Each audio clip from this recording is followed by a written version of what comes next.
Good morning, everyone, and welcome to the Joint Subcommittee on Program Open Space and Agricultural Land Preservation.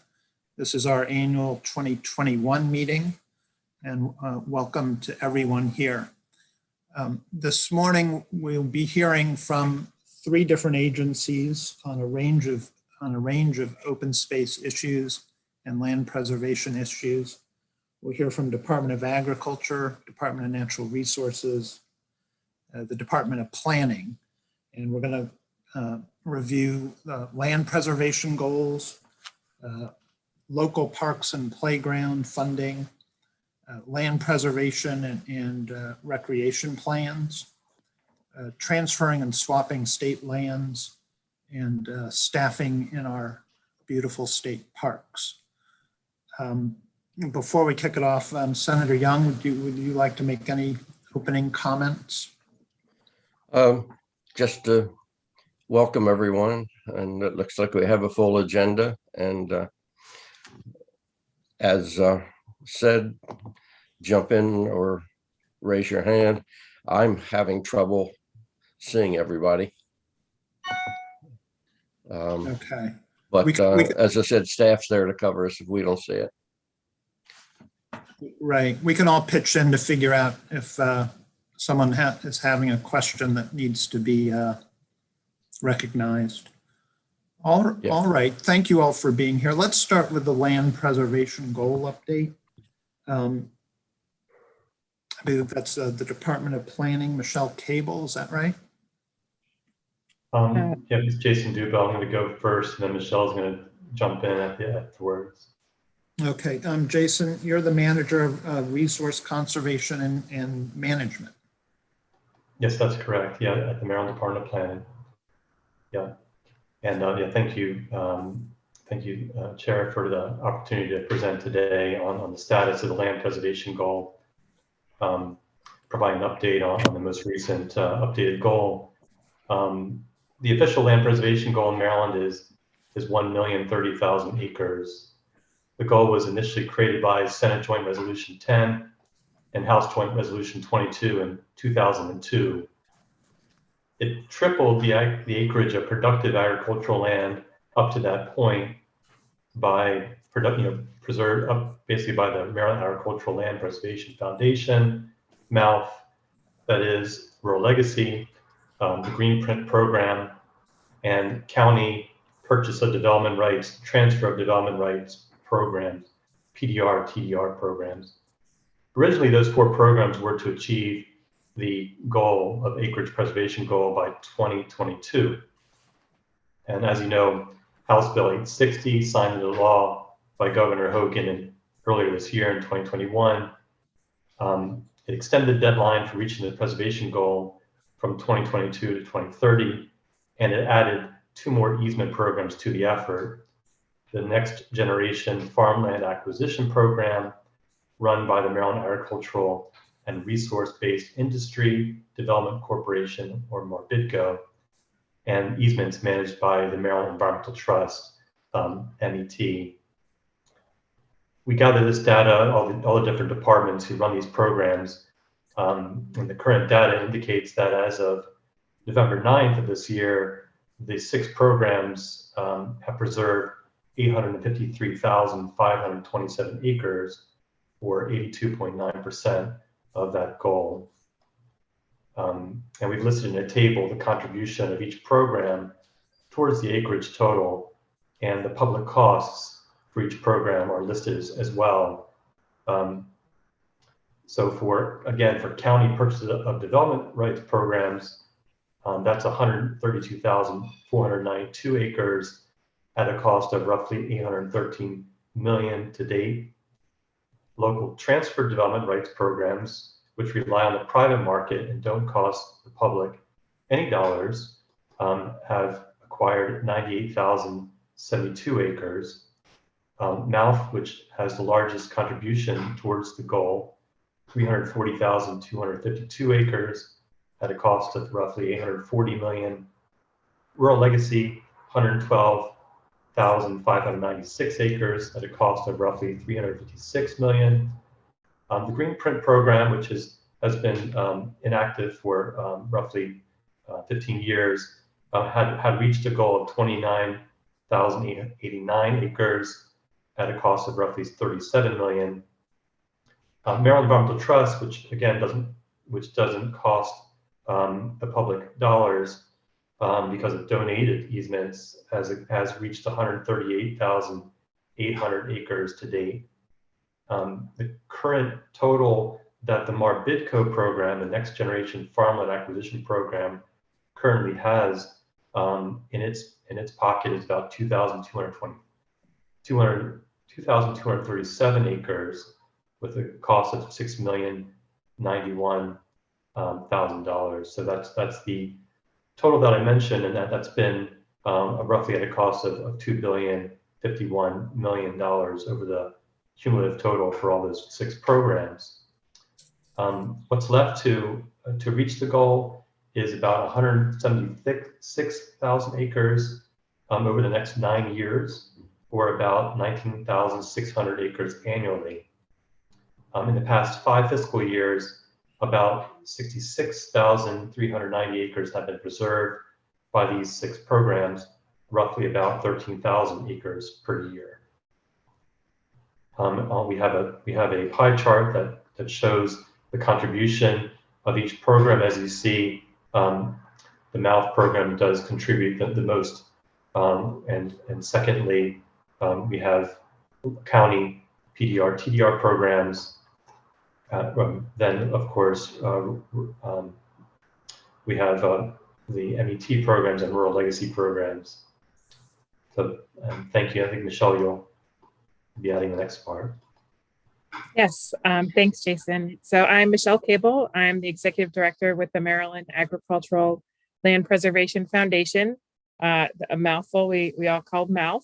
And just to add a few specifics about this goal for the MALF program, really focusing on just the last few years since we have Governor Hogan returned full funding to all the program open space programs.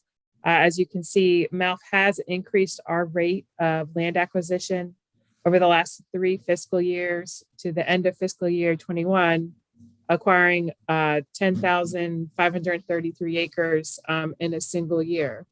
And so while this goal we do believe is ambitious, with the maintaining of the projected funding in the future years, we do think it is possible to attain.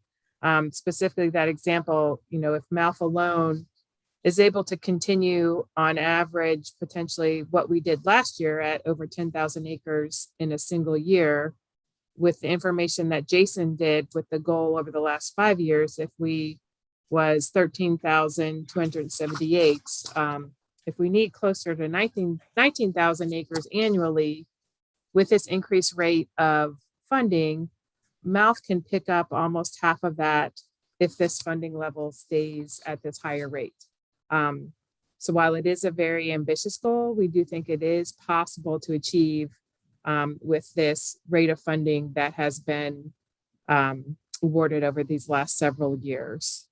And so that's really highlights the increase of rate since MALF went back to the annual cycle of our easement application starting in fiscal year 19, how it really has increased our ability to acquire more acres. And that's pretty much the only contribution I wanted to add, the specifics, kind of some details as part of the big numbers that Jason shared. So that is all that I have. I think that's all for this section. If anyone has any questions for Jason or I on this goal, we'd be happy to answer. All right, I'm now scrolling through to see if there are. Senator Ellis. Senator Yeah. Ellis. Okay, thank you, Mr. Chairman. Thank you for the presentation. I'm a CPM, a numbers guy. I'm not really a letters guy. So a lot of the acronyms you use on the last screen, could you go through those for me again, please? Especially being kind of new to the Senate. So MALF, M-A-L-P-F, what is that? Yes. So that is the Maryland Agricultural Land Preservation Foundation. So that is the agricultural easement program operating under the Department of Agriculture. People will often just call it the State Ag Land Program as well, kind of synonymous. So it is a mouthful, and I totally agree with you, Senator. Between county, state, and when you add federal in it as well, it's all a bunch of alphabet soup. So if you need a cheat sheet, we'd be happy to provide one. Yeah, if you could, but I'm trying to follow your presentation as we speak, so I can understand it. So I can get the cheat sheet. That'll be great. So rural legacy, what is that? So Hillary, I'm not sure if you want to touch base, but that's a Department of Natural Resources easement program. Yeah, Rural Legacy Program is administered by the Department of Natural Resources. It provides grant funding to rural legacy area sponsors. So that's either the county or land trust to purchase conservation easements, primarily conservation easements in designated rural legacy areas. Okay. So the focus is both working resources like working farms and forests and ecological significant properties. Great, thanks. Okay, moving down the list, green print. I think I'm reading it correctly. Kind of Hillary, if you want to, did you want to talk about that? That's an older DNR program. Sure. Green print was, like Jason mentioned, it was funded probably for the last time 15 years ago. So it was before my time with the department, but it also was administered by the department, and it purchased, I think, primarily conservation easements throughout the state. So that's not active anymore. Yeah, it's no longer active. Okay. But the acres protected while it was active count towards the goal. Okay, great, thanks. And MET, M-E-T? Yeah, that's the Maryland Environmental Trust. Okay. Yeah. Okay. All right, great. I'm pretty much okay with the rest. Thank you so much. Jim, you want to go with one of the delegates? Yeah, I believe I saw Delegate Ann Healy and then Delegate Jerry Clark. Delegate Healy? Thank you very much, Mr. Chairman. Both, Mr. Chairman. My question is really for the department going forward with these programs and the impact of sea level rise and climate change on how valuable this property is that we're acquiring. If it's going to be, polluted with salt from the ocean or underwater, is there any effort in the department to look forward as to really analyzing how that should be accounted for in the future? Delegate here, were you asking me at MALF or Hillary with DNR? I was actually, I was talking about the state agricultural land preservation. Okay. I mean, we're talking about agricultural land, and if it can't be, if it's no longer arable, what have we bought? Yes, I do understand. And at this time, MALF has not factored in our ranking or assessment in what is an eligible property in easements, but it is something that is on our MALF's board radar and looking toward the next cycle that's coming through, which won't be applying until next year, whether we want to change the ranking or the eligibility or even just the priority focus. The criteria is in our law. So that would need a legislative change, but there could be a ranking change to prioritize properties that are outside of the anticipated sea level rise area. And that would be something that we would certainly want to get information and help with DNR on all of the work that they have done. And I know that they have factored that into some of their analysis and their land acquisition. And we have not done that at the Department of Agriculture. And it's something that is on our radar, and how do we proceed with that? So I don't have an answer of how that's going to be, but I can tell you that we are looking into it and figuring out the best way to ensure that what we're acquiring can actually remain active agricultural lands into the future. Yeah, is there a need for legislation to kind of move the department off of just thinking about it into coming up with an action plan? I think ultimately there will be. I think we would like to take this, we work typically with our board and our counties forming committees to figure out what it is that would be the recommendation for that legislation. So we aren't at a point where we would want to recommend a legislation action for this session, but hopefully that we will have a recommendation to be able to present forward hopefully next year. Thank you. Thank you. I believe Delegate Clark, you had your hand up next, and then I think it was Senator George Edwards. Thank you, Mr. Chair, both chairmen. This is a question for DNR and for Mouth both. I've been hearing some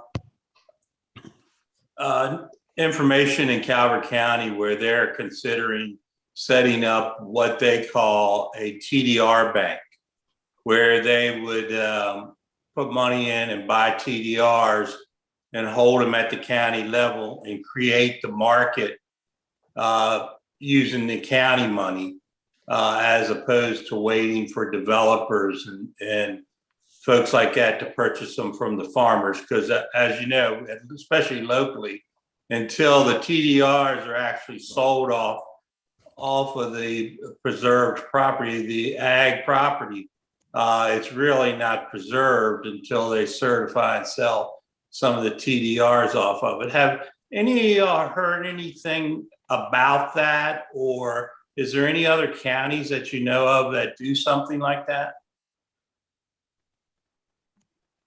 So Hillary, if you want, I can take the first stab and then you can respond. Delegate Clark, I have not heard Calvert County talking about that yet. I know that Calvert County has not participated in the MOUth program in the last decade or more. They have not submitted any applications. So we're not, we haven't been as involved with them because they haven't been as active. I do know Montgomery County, they have a very long established TDR program that is that kind of multiple process of creating them and then ultimately selling them to a developer that needs them. I know it's pretty complicated and they always have to explain it to me every time we work with one of those properties again. But I think to my knowledge, they would be the other county in the state that has a long-term as well as currently active TDR program that Calvert County would probably benefit from learning of what worked and what didn't work in Montgomery County to see how best that could fit into the Calvert County environment. Well, one of the issues for Calvert County is the fact that the demand for the TDRs isn't that great because we're not a fast growth county. I mean, we're a very slow growth county and control our growth tremendously well. And so, there's a lot of TDRs out there from just the ag preservation program, county ag preservation program, that they're trying to find ways to utilize, whether it's in commercial development or in the town centers. And one of the things they were talking about was doing like a TDR bank. And I'm a little skeptical of that. I like to see it stay, the TDR program stay in the hands of the private farmers and private developers as opposed to the county using taxpayers' money to fund something that they may never sell. And so I was just wondering if there was anybody else out there that did that. If there are farmers interested, in selling their development rights instead of going through a TDR program, they are certainly eligible to go through the purchase side, whether it's MOUth, whether it's DNR or a county program. We have been talking with the county administrator down there in Calvert County, and they tell us they're hoping to submit new applications, but they have not yet to the MALF program. Yeah, one of the issues down here is that we don't have a whole lot of large tracts of land left to preserve. That we have quite over 30,000 acres already preserved in this small county. It's a pretty big chunk of ground. So, but I appreciate it. Thank you very much.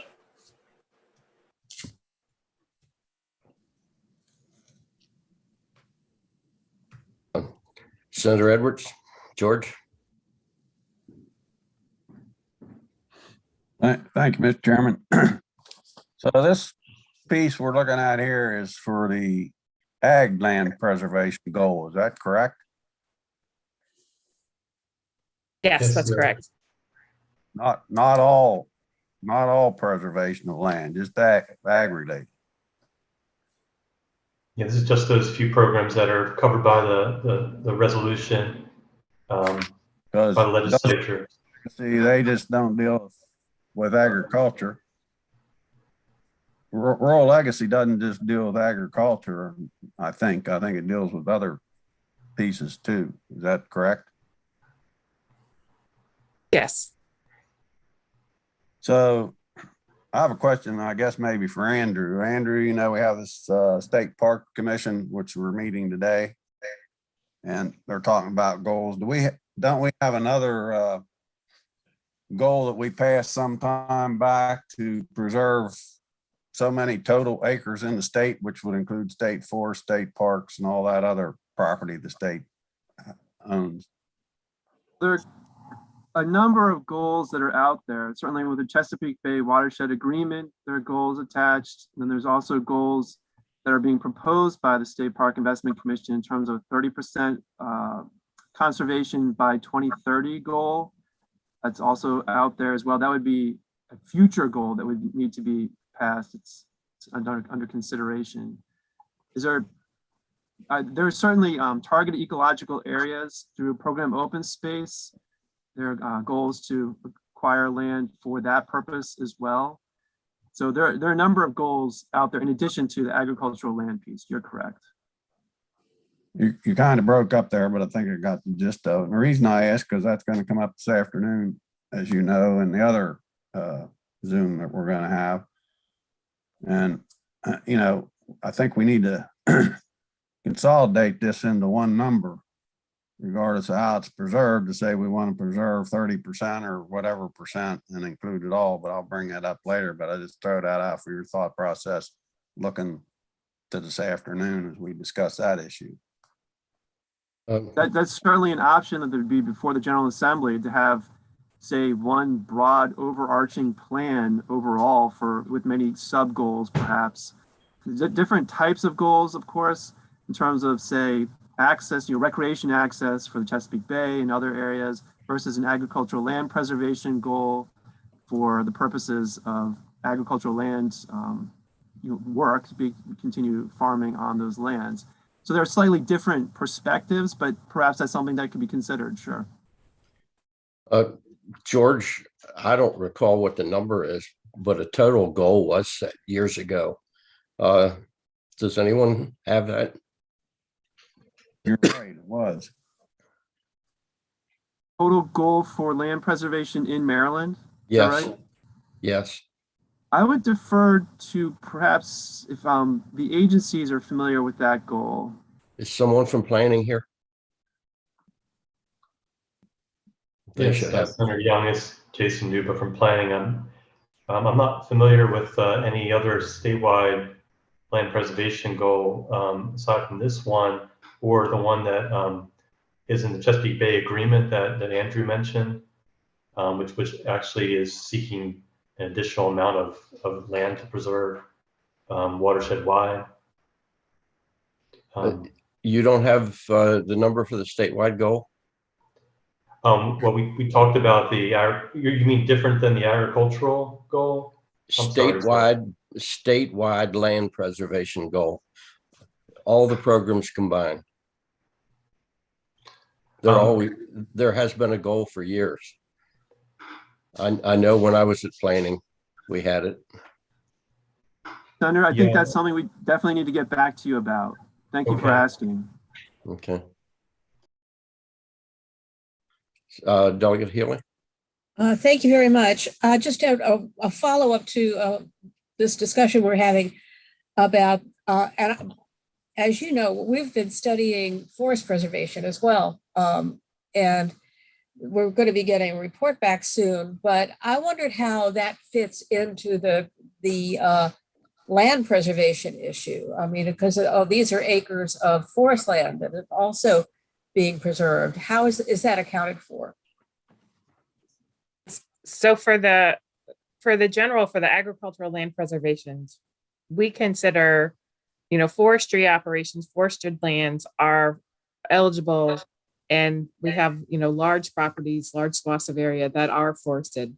We include forestry and all types of silviculture in our definition of agriculture. So forested properties are included in our agricultural land easements. So it's not just the traditional row crops or livestock, et cetera. So it's included in this number. We don't have a specific breakout of what's, working traditional farms versus forestry versus, livestock, but it's all included in this one big number. Can you break that out? Can you provide that later? I can provide I'll be able to provide information as of the time the easements were established, because we do for the MALF program, we do have a breakdown of the land use when the easement was established, but it's not something that we update after the easement is already in existence, like for the stewardship. And Of the and property. also about the parks, about the state parks. So there's a lot of forest. So I can give you an estimate number of what that. I'll let Hillary talk. I mean, this is one of the issues we've had trying to figure out about preserving forest land, is really accounting for all of it. And where is it all counted in the same way? And maybe it's not. And I guess that's one of the goals that I would like to see pursued, is to have an actual accounting of all the forest land, no matter where it is, whether it's in a state park or if it's being forested by the forestry industry, or if it's preserved through other programs that exist in the state. Hi, this is Hillary with the Department of Natural Resources. We can get with our forest service and get back to you with information on that. Thank you very much.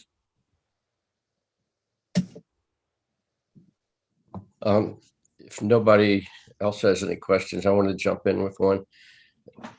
Are there any programs where, I know there are programs where you don't have enough money.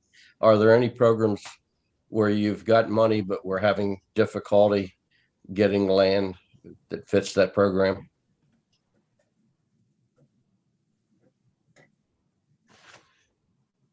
Anyone? So there's plenty of available land for the money you have in all these programs. Is that what I'm hearing? For MALF, that is correct. We usually have twice the amount of applications that we're able to extend easement offers. Okay. And I'm assuming that's true for everyone then? Yes, for DNR's Rural Legacy Program, we annually receive more applications than funding available. I am going to talk a little bit later about program open space. I can address that now if you'd like, or when we get to that question. Well, we can come to that if no one else has any comment.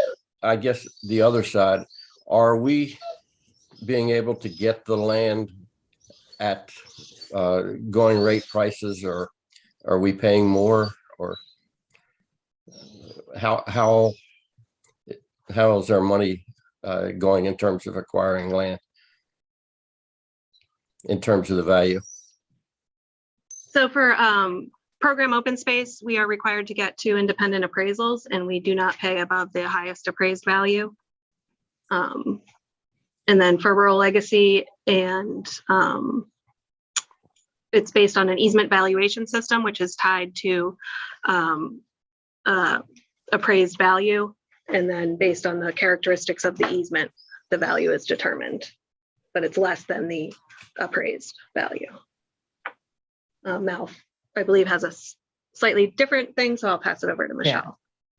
So for the mouth easements, we get 2 appraisals for each application each year. We statutorily cannot pay more than 75% of the fair market value for our easement. So the maximum amount we would pay for an easement is 75% of that recommended appraisal that our Department of General Services appraisers review. And we very frequently have what we call bargain sales, a number of landowners in their application when they include, we require them to include what we call their asking price. What are they landowners willing to sell the easements at a per acre rate? And so our rule is that we pay the lower of either the landowner's asking price or that maximum of the 75% value. So we on average probably pay somewhere between 50 to 75% when you look at it statewide. Some landowners are down into the 30 or 40% with their asking price, and then there's a good chunk of them that have the full 75%. And are those easements permanent? Yes, sir. Are there any of the programs where we're not getting permanent control? I think Mouth was the only one in the beginning for the first 20-ish years of the program. Up until 2004, there was and there still is for those easements, there's a term in the easement that enables them to potentially request termination if they can prove that any type of agricultural activity is not feasible on the land.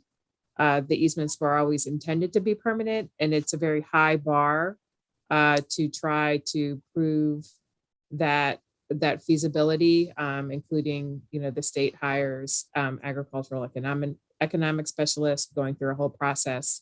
Only one family has requested termination, and they have not been able to prove that the land is not economically viable for agriculture. And everything after 2004 for Mouth is perpetual. There was not that termination clause. And I think Mouth was the only program that had that in the beginning, because it was, when it was created, it was the new program, not knowing how successful it would be. Okay, thanks. Senator Edwards. Thank you, Mr. Chairman. This might be for planning. Can you tell us how many total acres there are in the state of Maryland? I don't have the exact figure for you. I can definitely get back to you about that, Senator Edwards. And we do use that to in our annual managing for results report. We do use a total figure. I can try to bring it up in the meanwhile from my files if I can. I know they Pretty break sure it's 6 sometimes into million. 2 categories, one of water acres and one of land acres. So if you got that, I think we need to know that to have some idea what we're looking at here. I mean, what's 1 million acres is a goal. Well, 1,030,000 acres is the goal. 30,000 maybe it is the goal for ag land preservation type properties. So I think it would be good to know how many land acres we're talking about and how many water acres we're talking about. That gets you the total. And are we talking then total with the 2 combined, or just total of the land when we're talking about these goals? But I do have a figure for you, Senator Edwards. The number that we use for our annual managing for results report is on the land acreage in Maryland is 6,189,629 acres of land. Yeah. And that's what we buy when we compute, when we're looking at a goal here of 1 million, we're basing that on that there's 6 million acres. Is that a fair statement? Yes, sir. Okay, and if you have, you don't need to do it now, but if you have what the water acres are, that would be interesting to see. for the total. Thank you, Mr. Chairman. Okay. All right, thank you. Thank you everyone for the presentation on the land preservation goals. Let's move on to the second item on the agenda.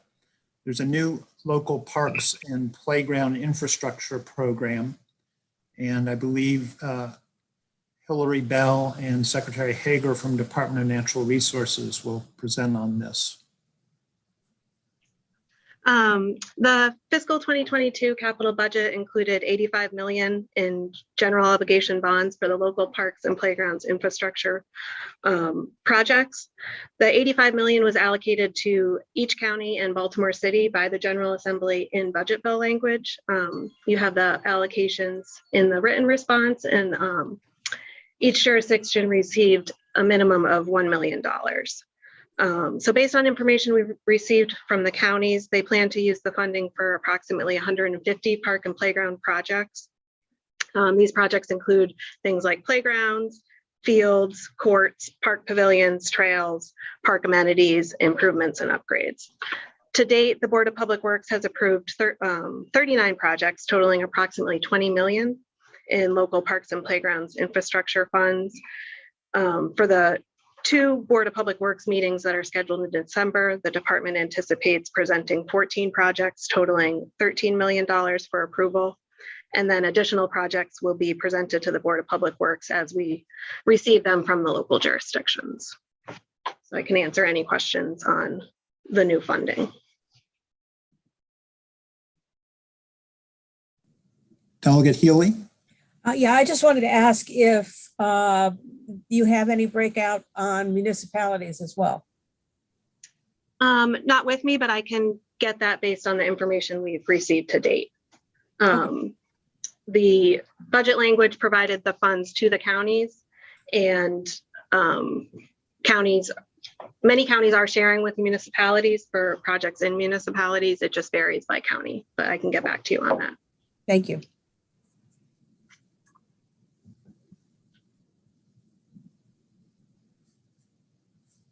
Senator Ellis?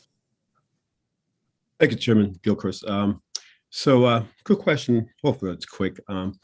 So as far as my county is concerned, Charles County, for many years, the vast majority of these funds, I know this is a new local parks and playground program here, but I got a copy of their plans, my county's plans for out years, and none of this money is being spent in our major population center of Waldorf. Waldorf being the 4th largest city in Maryland now, with a population approaching 80,000. And believe that jurisdiction, which is the urban part of Charles County, most of it is rural, but Waldorf is very much urban core. We have 0 parks in Waldorf. When I say 0, I mean none. And so we're trying to work with the county to kind of update the plans. But it's like when the county submits their plans to Department of Planning and DNR, it seemed like there's no oversight of the intent of the program open space funds for folks who live in areas like, say, Waldorf, to have access to open space. And it seemed like planning and DNR we're just rubber stamping whatever my county send up. I'm not sure if it's similar to similar situation in other counties. And I know I spoke with the DNR. We had a meeting. Deputy Secretary came to Charles County last year virtually, and we talked about these issues. But we have this ongoing struggle in trying to get open space to our major population center or centers in Charles County. So I don't know if someone can answer that. I think Deputy Secretary is here, DNR. I mean, could the department, planning, DNR, have a more proactive stance and really getting these funds to be spent not exclusively but equitably in urban centers like, say, Waldorf? So the Department of Natural Resources, in consultation with the Department of Planning and local governments, there's two plans that are required in statute for counties to access their program open space local allocation. The first is the local parks, local land preservation parks and recreation plans. Those are required to be updated every 5 years. These are county developed planning documents. This is getting a little bit into our update on the next question. But they do provide updated information on programs, goals, and issues affecting the county's provision of public parks, recreation facilities, and open spaces. So that's sort of like the overarching big picture goals. So together with the Department of Planning and with input from local governments, we developed guidelines for the 2022 LPPRPs. Counties are currently working on those documents, planning documents right now. Drafts are due to the Department of Natural Resources and the Department of Planning at the end of December. And then we do review them based on those guidelines. And each county is required to include both a proximity analysis and a park equity analysis in those plans in this next round. So we will be reviewing those plans, and we are looking forward to receiving those and working with the counties. We also shared the draft plans with all the legislators from each county in Baltimore City for review and comment. There's a public participation requirement that the local governments have to use as they develop their plans. That can include surveys, meetings, things like that. So we do take our review very seriously according to those guidelines. Okay, yeah, thanks. And then the next piece, oh, go ahead. Yeah, I just, I'm really concerned. I mean, we have the intent for the legislation, especially with Program Open Space, to bring open space to folks who live in our suburbs and cities. And, but, okay, I went through that. We're going through the LPPR process here, and I participated. And I know the administration in my county put up a chart with different playgrounds available, and they have schools as parks. They're a little chart that the county dots with schools and stuff like that. And they counted those as parks. But, those are schools. And on the session I had with the consultant going through the community hearings, the school administrator over playgrounds and the like said that their school playgrounds are so overused. They can't keep up with the demand that turn a lot of people away. And so I'm afraid, if the process it gets to you guys and you see these nice charts with these dots showing parks all over the place when it's not really parks. I mean, I just want to know, what can we do to kind of be more proactive in making sure the intent of the legislation to be more equitable with the distribution of these park funds to go in our population centers. And we're just trying to marry the bureaucracy along with the policy intent of the program open space funds. Yes, I definitely agree with that. And we're hopeful that the park equity tool that is required in this round of plans will help get at that. We do check that the amenities that they're including in their plan are publicly accessible. So that's something that we do review, and we will take a look at that as we receive these plans. Okay, well, thank you. Thank you.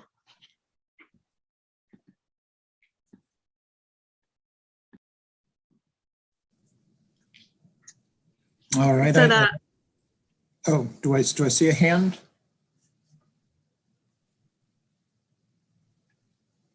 All right. So the next update requested was on the land preservation, parks, and recreation plans. I did just cover that in my response to the senator. All counties in Baltimore City are currently working on their plans.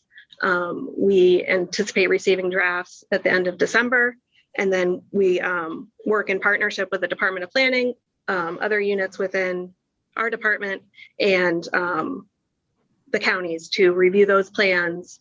We do share them. They are publicly available for comment, and then the goal for the final plans would be in July of 2022. Hillary, this is Jim Gilchrist. 2 or 3 years ago, it was brought to this subcommittee, the issue of actually switching sort of the overall view of how you look at these parks. And it used to be, you know, for every 1,000 population, there'd be a certain number of acres in the county. And it was switched to this equity and location plan just 2 or 3 years ago. And so is that working? Are you finding that the counties are responding well? Yes, this switch was made when the department, again, in consultation with the Department of Planning and the local governments, developed the guidelines for the 2017 plans. So the majority of I think all of the 2017 plans had already made that switch from the 30 acres per thousand to the proximity analysis, and now also including the park equity analysis.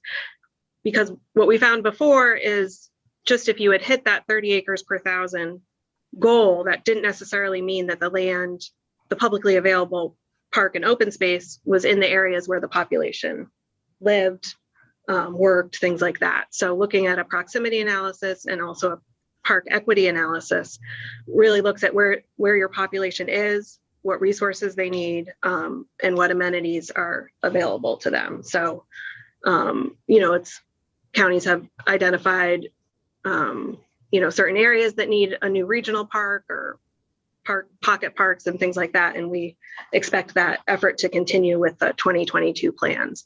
The key thing about the LPPRPs is that they are updated every 5 years, which is great because it gives both the counties and the departments the opportunity to look at, you know, what may have changed in the county over the last 5 years and adjust those overarching goals that the counties identify for the next sort of 5 years of program open space local funding. Delegate Healy, your hand is up. Yes, thank you, Mr. Chairman. I just wanted to follow. I wanted to make sure that we know what we're talking about.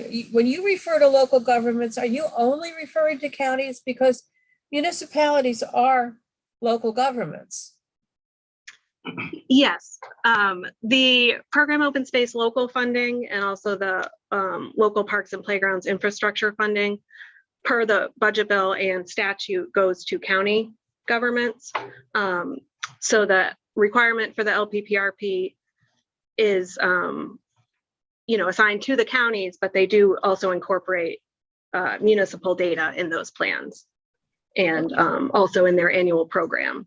If they're sharing their program open space local funds with municipalities, that information is included. Okay, well, I think, I don't think you should refer to local governments unless you include the municipalities. I think if you're talking about counties, it's fine. You could, that tells us that we're dealing with county money, that they may or may not share according to whatever agreements they have within their counties and the local municipalities. I know that in the DC area and the bi-county area, the Park and Planning Commission in Montgomery and Prince George's County works closely with the municipalities on a lot of these, so that this kind of issue doesn't seem to be as much of a problem from what I'm hearing today. But I think it would be better when you make reports that you don't refer to local governments unless you mean all the local governments. Okay, thank you. Thank you.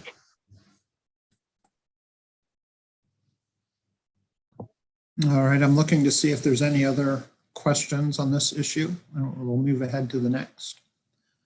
The next issue. Well, oh, Senator Ellis. Senator Ellis, yeah. Just thank you, Mr. Chairman. Just follow up on that. So I guess listening to this last presentation tied into our previous conversation with my particular issue with the monies not being spent in, say, Waldorf, or even the Bryan's Road district, which is the northern part of the county. So the 2022 plans for my county calls for acquisition of this 500 plus acre property. I mean, it would be great for me. It's like walking distance from my home in the country here in Western Charles County. And I live on acreage. I don't need to go to any open space. I have plenty of open space to cut the grass and cut wood and do my gardening in my home. But having that property so far, which is almost 30 minutes from drive time from the population center, which is Waldorf, or even the second largest population area, Bryan's Road area in my county, having just buying this big piece of land and say, hey, you know, this is available. And which chances are the county has other properties like that, which is maybe only available to hunters, you know, but not for someone walking through or riding their horses through or, you know, anything like that. You know, it's like, to me, I don't know if that would, when DNR and planning look at a plan like that to buy that property with these funds, would say, hey, you know, why is it so far from the population center? And what's the purpose of having, and this is not agricultural land, this is like wooded land. Why buy that land and put it in forever easement using open space funds? With a situation like that, I know you didn't look at the plan in detail, or maybe you did, but would that be like in violation of the intent of the program open space to provide that access to the population center? That would be something we'd have to look at based on the application. One, the approved final LPPRP, the annual program, and then the application we receive. If the county is requesting program open space local funds to acquire the property, they do have to include the justification, the public access that's going to be available, things like that in that application.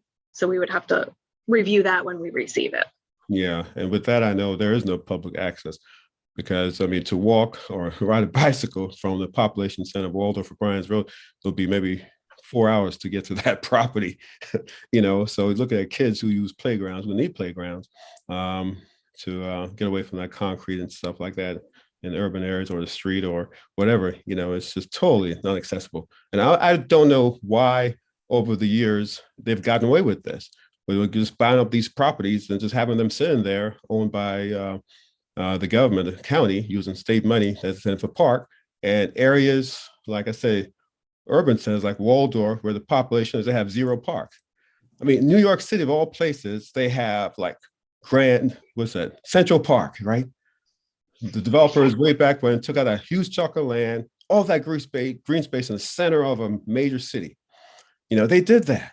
You know, why is it such a problem for the bureaucracy in La Plata, which is the county seat of Charles County, and bureaucracy in Annapolis to really look at that and say, hey, guys, if New York City could have done this years ago when New York City existed, have that tremendous opportunity for its citizens, why can't we in Maryland do that?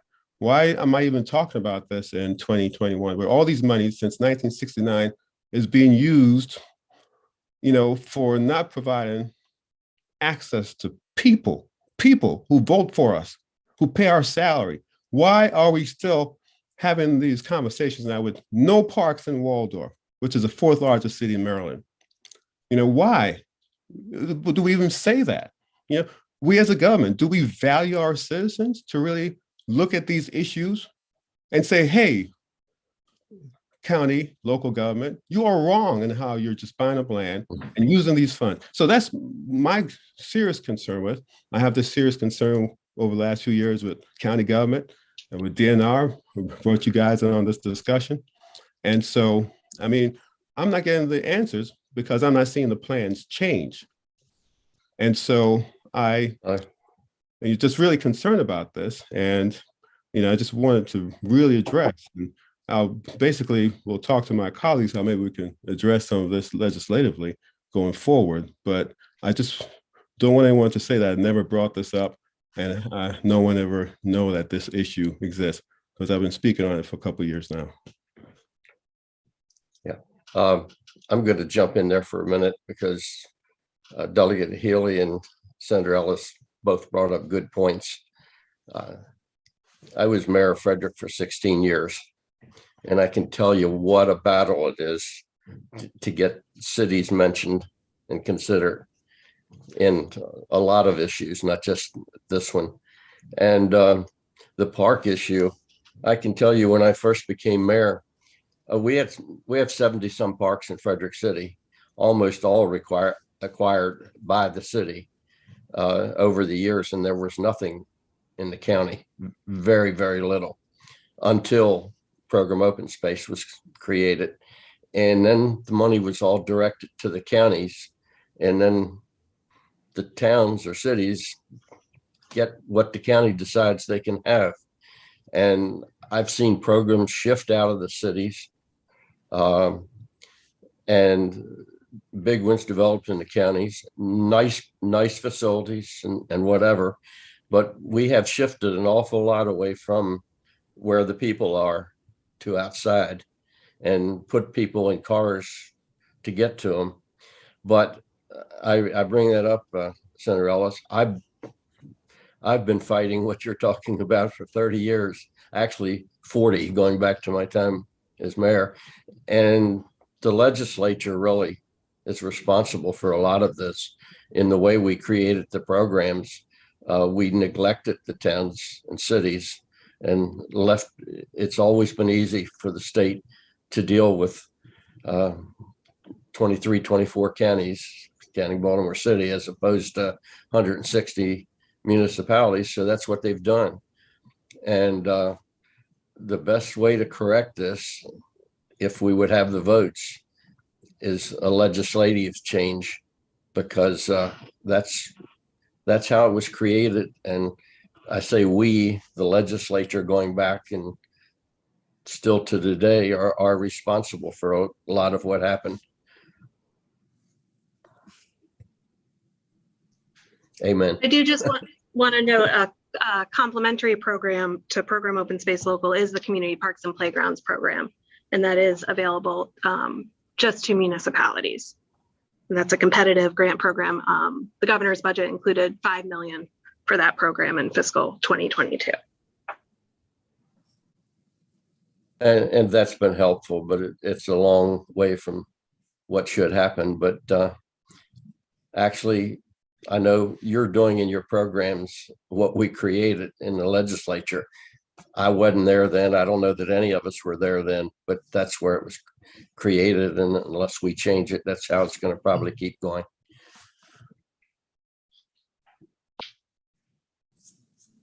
All right, I'm looking to see if there's other hands up.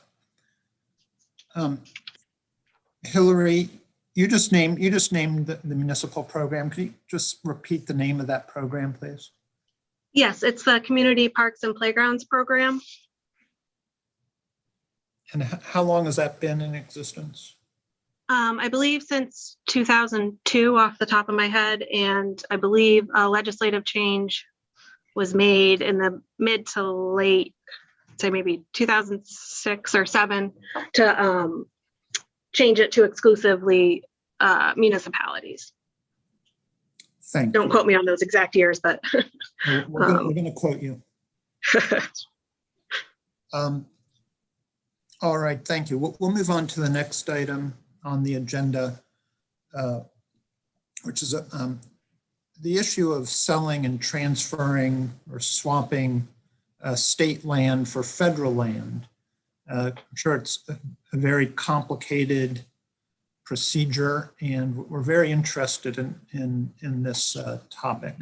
So Hillary Bell, I believe we're coming back to you on this from DNR. yes, for the process to sell, transfer, or exchange state-owned land is outlined in statute, the state finance and procurement article. In addition, there is a section in the Maryland Constitution that states that the Board of Public Works may not approve the sale, transfer, exchange, grant, or other permanent disposition of any state-owned outdoor recreation, open space, conservation, preservation, forest, or parkland without the express approval of the General Assembly or a committee that is designated by the General Assembly. So the department, if state-owned land is being considered for disposal, sale, transfer, or exchange to the federal government or to any other entity, DNR follows the process outlined in statute and the Maryland Constitution. The steps include an internal review, the Maryland State Clearinghouse review, which is administered by the Department of Planning. There's Board of Public Works items, at least 2. Legislative notification is included. So that process is all outlined in state law. And Mr. Chair, I can get into more details about the intergovernmental review process mandated by statute that our department administers. I'm sorry, I'm having trouble seeing who this is. Please say your name and. Yes, Mr. Chair, this is Jason Dubo, Maryland Department of Planning.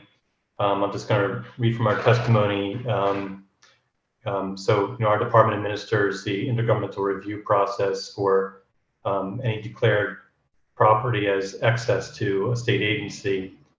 So that's section 5.3.10 of the State Finance and Procurement Article and COMAR 34020204. And a standard practice whenever a state agency wants to declare one of its properties as excess, whether it's a building or land, they notify our department. We begin the process for intergovernmental review. We notify state legislators whose districts encompass any proposed excess state property. And for a subset of state-owned lands, additional public and state legislator notifications are required, which offers additional opportunity to comment on those types of proposals. So any state agency formally proposing to sell, transfer, or swap state land with the federal government, one of the steps, as Hillary noted, is to notify and provide the state clearinghouse within our department with a real property report and other materials to initiate a 30-day review process, which can be extended to 60 days under certain circumstances. So the reviewers include state agencies and the local government, whether it's a county or town in whose jurisdictional boundaries the property is located. And again, we notify state legislators as well. At the end of that review period, we provide a final letter to the state agency that made the request, and it summarizes comments received and includes a paragraph that's provided to the Board of Public Works by that state agency, outlining the state clearinghouse's recommendation on whether to move forward with declaring that property as excess to that state agency, and if not intended for exchange to another state agency, as surplus to the state. Thank you.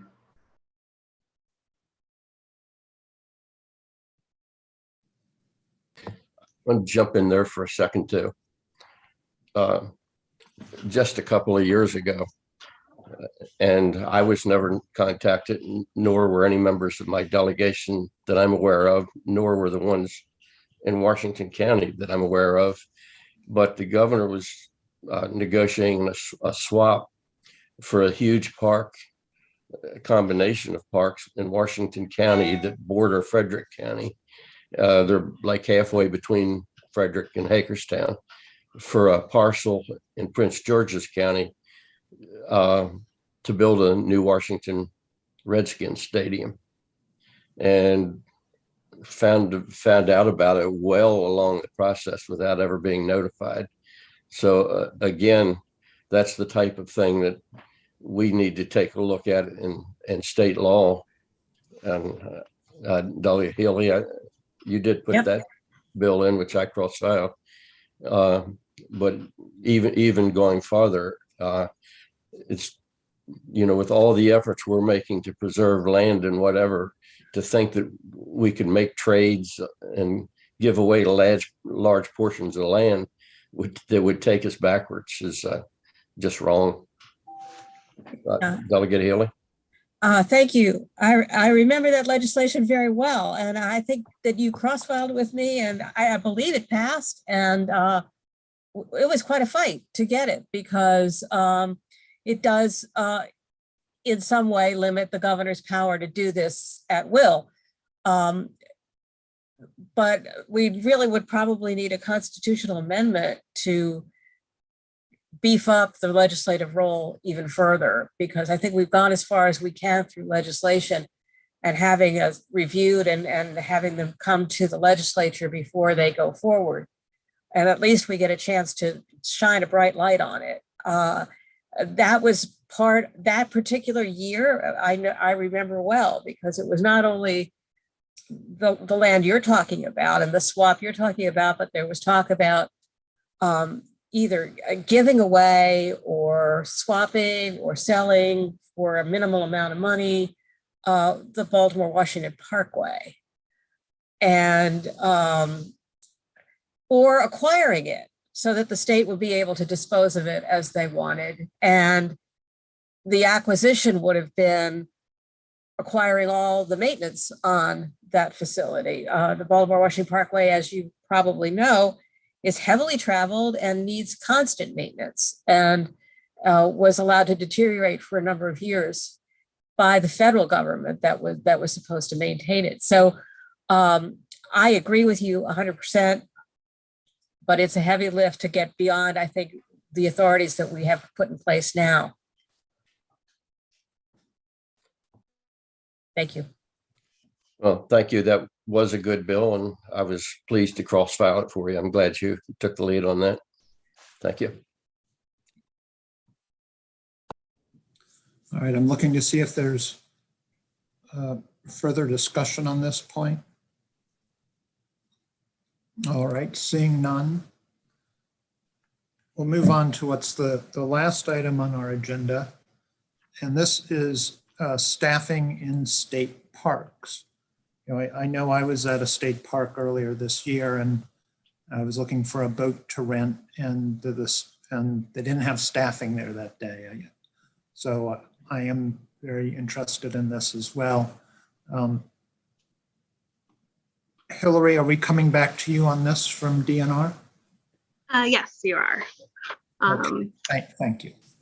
So while state park visitation remains higher than in past years, 2021 is projected to be lower than 2020. State park visitation has grown from approximately 15 million in 2019 to 21.5 million in 2020. And then through October 2021, the 2021 number was 18.4 million, which is approximately 800,000 less visitors than the same period in 2020. So as current park operational demands increase and new state parks are acquired, the agency revises and increases commitments to support classified and contractual positions in the Maryland Park Service workforce annually. I'm talking a lot today, but I'm going to jump in again. As former Deputy Secretary of the Department of Natural Resources, going back 20 years, we were seeing budget cuts every year and to DNR, and I think they've continued. And I think they do an outstanding job with the limited resources they have. But that's an area that we in the legislature really need to take a look at. I can remember getting complaints about an employee at one of the parks, and I checked, and that was a park that was only open because of volunteers. There wasn't a paid employee there. I don't know if that still exists, but I do know that DNR just every year has had to stretch their resources farther, and we've really neglected having trained personnel to the extent that we need it. The ones we have, I can tell you, I never worked anywhere where I saw more dedicated employees than I did at DNR, but they've just been stretched very thin.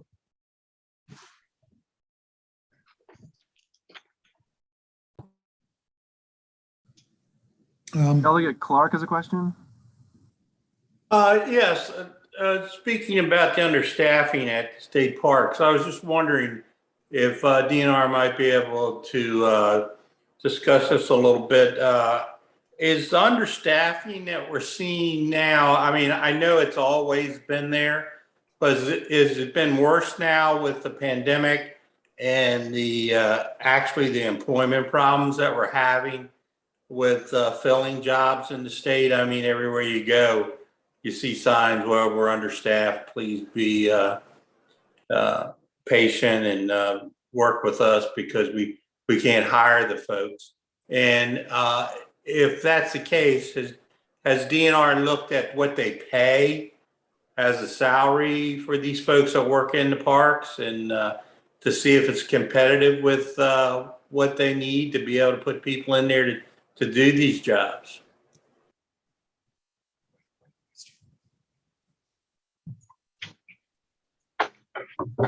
Good morning, Delegate. Phil Hager, Assistant Secretary. I'll jump in here on this one. We appreciate your positive comments, and also Senator Young, thank you very much for how your compliments with regards to our park staff. We're very proud of the job that we do and the services that we provide, and feel that we are second to none anywhere in what we're able to provide. So thank you for that. We are working within all the constraints. I think that the strains that were part of last year's unusual situation, and it looks like it's going to be the visitation that occurred in 2020 is going to be sort of a threshold year or a benchmark year. I don't think we're likely to see those types of visitation anytime soon. We had increased visitation the year that we're in right now compared to prior years, but nothing close to 2020. When you experience those types of stressors like we saw last year, any sort of any weaknesses or shortfalls are going to be exposed, and they're likely to be more pronounced than in other times. Our permanent staff is supplemented each year during the high visitation times by a large staff, approximately 800 people that we hire as contractuals just for that season. And we're pleased that's a Herculean task to get that number of people on board that quickly, get them trained and get them out interacting with the public. And I think it's a testament to our permanent staff that it's done so well and so efficiently. And all these types of things and the need for additional staff to make sure that we're providing the services and the level of service that's expected by the public is part of an ongoing process that we're examining here and that we will be continuing to work on as well. Well, thank you very much. I guess one question, and if you could, I don't need it right now, but could you get us some idea as to what kind of wages you pay for the contractual staff? I assume you mean in the summertime, when things are really busy, because at some of the parks down here in Southern Maryland, the cars are coming out the driveway and people are all over the place, and there's only a couple people there actually running the parks. And I just like to see what kind of wages you pay. And usually when you say contractual, that means there's no benefits involved in it. And therefore you just have temporary people that you have to keep changing out on a regular basis. So I'd be interested to see what the salary structure was on that kind of contractual employee. We'll be happy to provide you that information, Delegate. Delegate Healy, I see your hand is up. Yes, thank you, Mr. Chairman. I just want to thank Delegate Clark for his questions. And I also would like to just follow up. Is the department going to be asking for more in the budget to increase the number of people working in the parks in the next budget cycle? Because I know that's been an issue over the years, and it's not just the park, but also the park police and all the other park employees. I know that we've had issues with the park itself, maintaining the parks, but I really wanted to know, going forward, are we going to be seeing an effort by the department to beef up their operations in the parks? Well, Delegate, thank you for your question. And as was noted a moment ago, these are part of our ongoing reviews and discussions, and the data from the last 2 years is being incorporated into those reviews. And those will make up the basis for what goes into our budget requests and our staffing decisions for the future. Thank you. All right, I'm checking to see. That was the last item on our agenda. Mr. Chair, there was the program open space balances earlier in the agenda. I think we might have skipped over that. We did not mean to skip over that.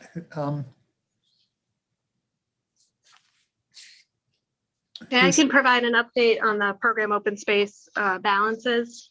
So as you all know, program open space has two components that are separate: program open space stateside and program open space local.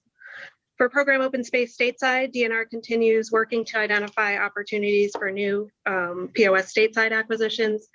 These are the acquisitions that get managed as additions to our state parks, forests, wildlife management areas, and fishing management areas.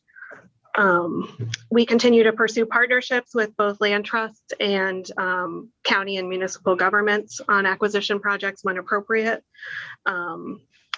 I do want to note that the real estate market right now is very competitive, which makes state land acquisition difficult. We have run into situations on properties that the department is looking to acquire where the property owners are receiving higher dollar cash offers that can go to settlement quickly, while like I noted earlier, program open space stateside is we are required to procure 2 independent appraisals on each property, and we can't offer above the highest appraised. So we are getting, unfortunately,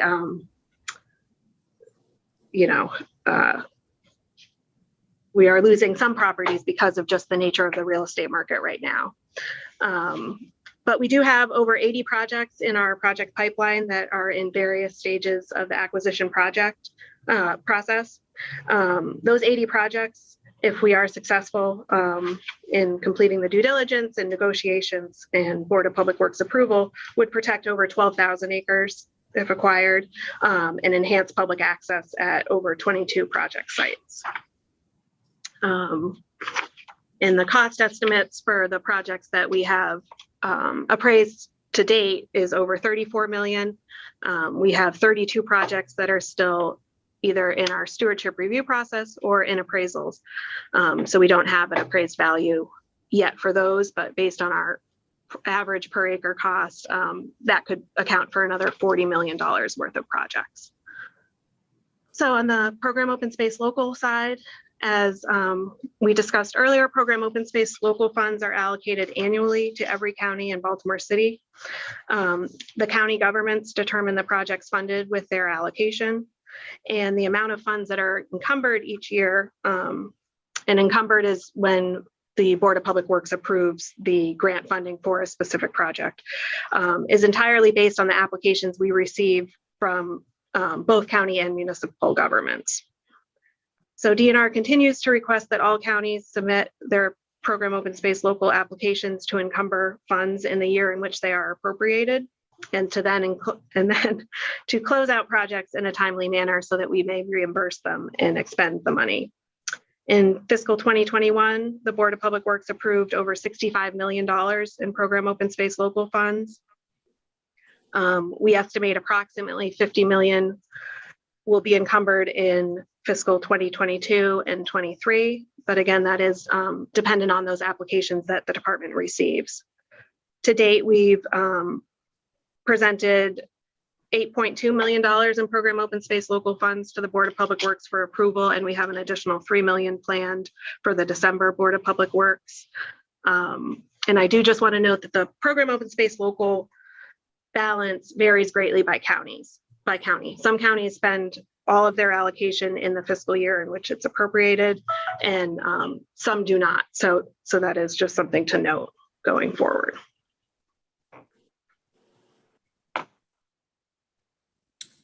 Thank you, Hillary.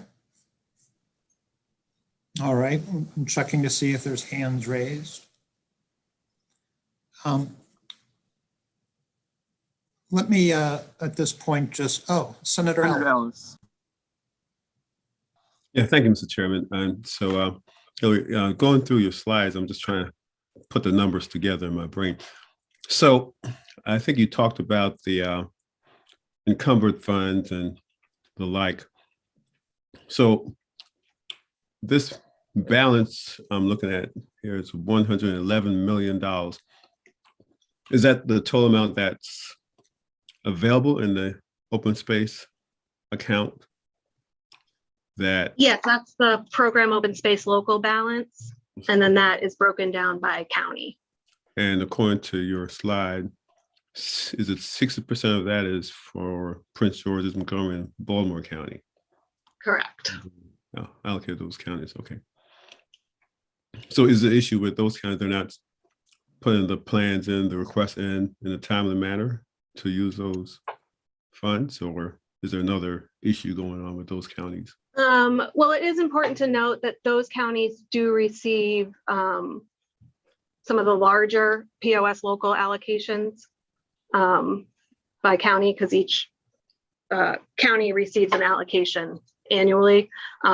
So that does contribute. So they receive more money. So it does follow that they would have a higher balance. But yes, we are waiting for applications from those jurisdictions to encumber funds. And they have submitted annual programs that outline the projects they plan to use their POS local balance for. But we just need those to receive those actual applications and present them to the board. So we regularly contact all the counties in Baltimore City. We're in touch with them on a regular basis regarding not only the projects we are reviewing, but also their plans for their remaining POS local funds. Okay, great, thank you.